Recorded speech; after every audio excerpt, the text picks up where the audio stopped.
মাংস, পেয়ারা,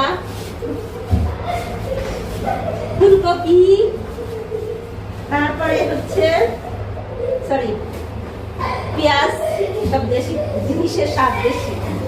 তারপরে হচ্ছে মিষ্টি দানা, তারপরে হচ্ছে নতুন আলু, এই যে তো আমরা এখন পেয়ারাটা খাবো। এটাকে পেয়ারাগুলো সব অনেক সুন্দর, আর এই পেয়ারা কিন্তু সত্যি কথা এত মিষ্টি, আমি যে নিয়েছিলাম অনেক মিষ্টি।